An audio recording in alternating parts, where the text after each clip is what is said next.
was your first question again? If we were going to see any more of like the G.I. Joe crossover figures at like Comic-Con. Gotcha. We know with the announcement of this one universe, I think that the sky's the limit for how we're going to start mashing things up in the future.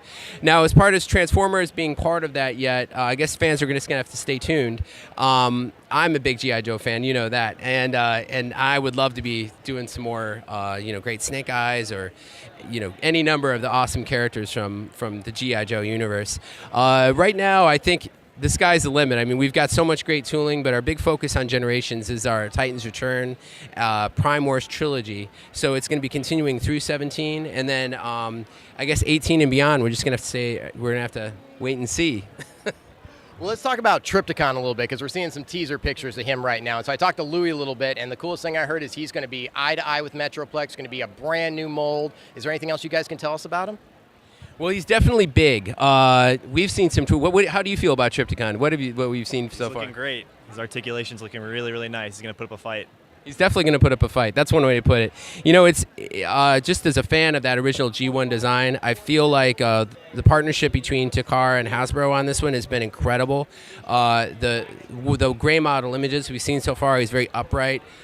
He's got really awesome articulation, and I think Louis touched on this in another interview. He has a way of using the power of the Titan Masters in a way that I think fans may not expect, but it's going to be a kind of a exciting and cool surprise. In that base mode, I think it's got to be one of the biggest cities we've seen.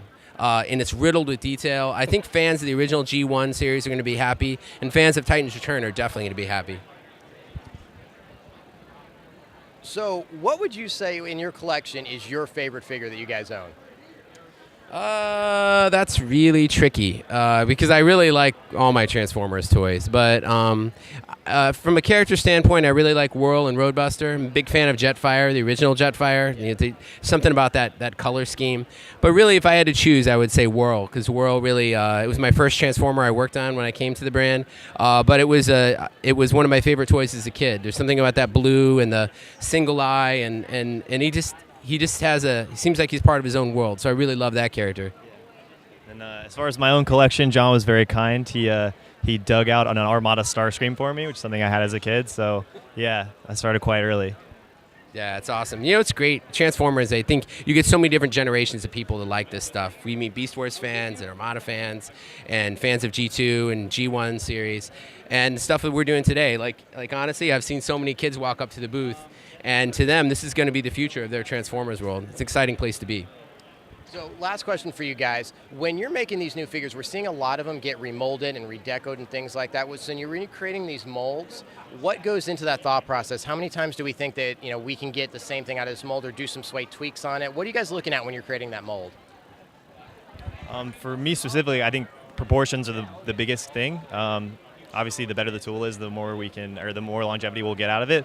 But then John does a great job kind of figuring out different characters that we could use, different color schemes that we could use. So that way, like when we add them to our line, we make sure we get a lot of diversity of color, diversity of faces, diversity of design.